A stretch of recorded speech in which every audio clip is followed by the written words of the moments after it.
Hello friends, आज हम discuss करेंगे हॉकी खेलों में दिए जाने वाले इम्पोर्टेंट ट्रॉफीज़ के बारे में जो ज़्यादातर एग्ज़ाम में आता है। चलो इसको आज हम ठीक से याद रखेंगे। Let's start it. ट्रिक का नेम क्या है? आर.डी. बर्मन। ट्रिक का नेम क्या है? आर.डी. बर्मन।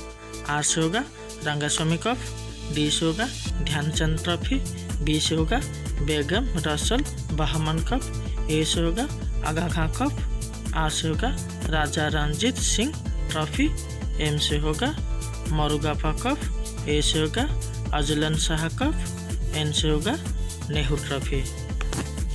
दोस्तों नीचे जो आप देखेंगे वो थोड़ा ध्यान से सोचना है। Think to keep in mind. Nehru जो कप दिया जाता है वो बास्केटबॉल के लिए दिया जाता है और नेहरू गोल्डन कप जो दिया जाता है वो फुटबॉल गेंदों के लिए दिया जाता है।